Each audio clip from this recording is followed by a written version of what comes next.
దేశవ్యాప్తంగా మహిళలు ఎంతో కాలం నుంచి ఎదురు చూస్తున్న మహిళా రిజర్వేషన్ బిల్లు ఏదైతే పార్లమెంట్కి వచ్చిందో అసలు ఎలా చూడాలంటారు మేడం? ఇది ఈసారైనా సరే మహిళలకి చట్టసభల్లో కానీ లేదంటే ఉద్యోగాల్లో కానీ ప్రతి దాంట్లో 33% అనేది సాధించే అవకాశం ఈసారైనా ఉందనుకోవచ్చు అంటారా?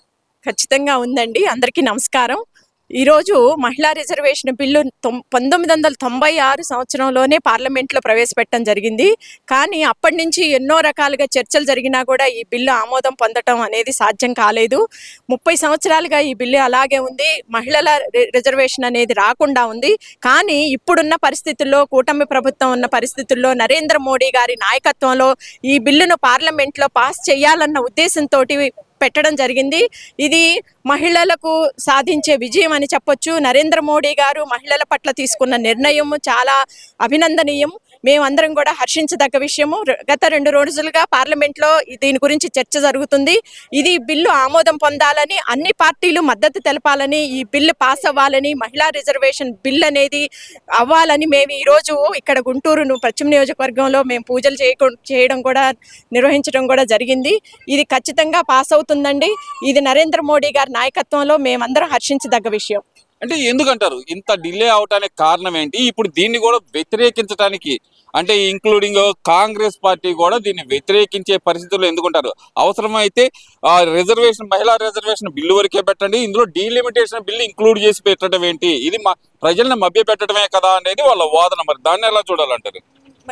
నా ఉద్దేశం అయితే అది వాళ్ళ తప్పండి. వాళ్ళ ఆలోచన విధానం తప్పు. డీలిమిటేషన్ అనేది అందరికీ వర్తిస్తుంది. అందరూ కూడా దానికి అధికారము, అన్ని పార్టీలకు కూడా అది మంచి అవకాశం అని చెప్పొచ్చు. ఇప్పుడు 543 పార్లమెంటు స్థానాల్ని 850 స్థానాలు చేసేటప్పుడు ప్రతి ఒక్క పార్టీకి కూడా దీంట్లో వస్తుంది. ప్రతి ఒక్క పార్టీకి కూడా మద్దతు ఉంటుంది. ప్రతి ఒక్క పార్టీ కూడా అధికారంలో రావడానికి, సీట్లు పెంచుకోవడానికి అధికారం ఉంటుంది. అంతేగాని ఇది కేవలం బీజేపీ వాళ్ళ స్వార్థం వల్ల చేశారు అనేది చాలా తప్పండి. ఇది డీలిమిటేషన్ కూడా అది కరెక్ట్ అయిన పద్ధతే. మా ఉద్దేశం ప్రకారం అది కరెక్ట్ అయిన పద్ధతే. ఎన్నో నియోజకవర్గాలు కూడా మళ్ళీ పునర్విభజన, నియోజకవర్గాలు పెంచడము, సీట్లు పెంచడం కూడా, అందులో మహిళా రిజర్వేషన్ దాని ద్వారా సాధ్యమవుతుంది. కాబట్టి ఇది చాలా మంచి నిర్ణయం అని మేము అనుకుంటున్నాము. అసలుకి మహిళా రిజర్వేషన్లకి ఆద్యులు ఎవరు అనుకోవచ్చు అంటారు మేడం? ప్రధానంగా అసలుకి మహిళలకి హక్కులు కల్పించిన మొట్టమొదటి వ్యక్తి ఎవరు అనుకోవాలంటారు? అసలుకి మహిళా రిజర్వేషన్ బిల్ అనేది ఎప్పుడు 1996లోనే అప్పుడు కాంగ్రెస్ గవర్నమెంట్ ఉన్నప్పుడు కూడా ప్రవేశపెట్టారండి. కానీ ఎన్నో పార్టీలు కొన్ని వాళ్ళ ఉన్న ఆలోచన విధానాలు ఇది కరెక్ట్ కాదని చెప్పి రకరకాలుగా చర్చలు జరిగి ఎందుకని కానీ 30 సంవత్సరాలుగా ఇది పెండింగ్లో ఉంది. ఇప్పుడు ఇది రావడం అనేది మాకు శుభ పరిణామం. 2047 మన వికసిత్ భారత్కి పెద్ద అడుగులు వేస్తూ వెళ్లేదానికి ఇది ఒక పునాది అని చెప్పవచ్చు. ఈ మహిళా రిజర్వేషన్ బిల్లు నరేంద్ర మోడీ గారి నాయకత్వంలో ఈ బిల్లు పాస్ అయితే ఇది మహిళలందరూ కూడా సగర్వంగా అందరూ కూడా మద్దతు తెలుపుతూ అందరూ కూడా ఇది విజయంగా భావిస్తున్నాము.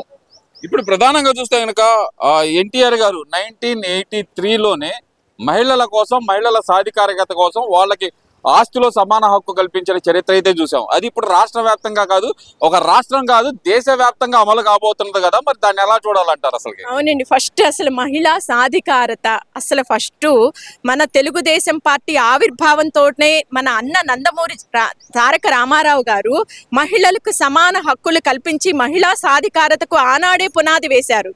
ఆ తరువాత అదే విధానాన్ని కొనసాగిస్తూ నారా చంద్రబాబు నాయుడు గారు కానీ, నారా లోకేష్ కానీ మన తెలుగు మహిళలకు పెద్దపీట వేసి మహిళలను గౌరవిస్తూ మహిళల భద్రత కోసం వాళ్ళు ఎన్నో ఉపాధి అవకాశాలు కల్పించడం కూడా జరిగింది. అలాగే నారా చంద్రబాబు నాయుడు గారు డ్వాక్రా సంఘాలను ఏర్పాటు చేసి మహిళలకు స్వయం ఉపాధి పథకాలను, స్వయం ఉపాధిని కల్పించి దేశంలో ఎక్కడా లేని విధంగా మన రాష్ట్రంలో ఆయన నూతనంగా ఆలోచించి మహిళల కోసం చేసినటువంటి విధానము చాలా హర్షణీయమండి. అలాగే మహిళా సాధికారత అనేది మన రాష్ట్రంలో కూడా జరుగుతుంది. ఇప్పుడు ప్రజెంట్ సంక్షేమ పథకాలు కూడా స్త్రీ శక్తి కానీ, దీపం పథకం కానీ, తల్లికి వందనం కానీ ఇలాంటి ఎన్నో కార్యక్రమాలు కూడా మహిళల కోసం చేయడం జరుగుతుంది.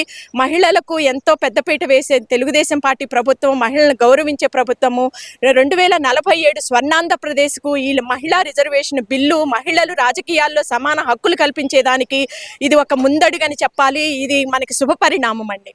అంటే కొంతమంది మాట్లాడుతున్నట్టు ఇదైతే గనక మహిళల్ని వంచడానికి కాదు, విపక్షాలని వంచడానికే ఈ బిల్లు చేస్తున్నారు అనే మాట అయితే కరెక్ట్ కాదంటారా మరి? తప్పండి, తప్పు. ఆ విషయం చాలా తప్పు. ఇది మహిళల కోసము, మహిళా సాధికారత కోసము, అసలు దేశ అభివృద్ధి, భారతదేశ చరిత్రలోనే ప్రజాస్వామ్యం అంటే ప్రజాస్వామ్యానికి బలమైన ప్రతీక. మహిళలకు కూడా ఆర్థిక స్వాతంత్రము, సమానత్వము, సాధికారత కల్పించటం అనేది భారత ప్రజాస్వామ్య బలానికి ప్రతీక. ఇది ప్రజాస్వామ్యం అంటేనే సమాన హక్కులు కల్పించాలి అందరికీ.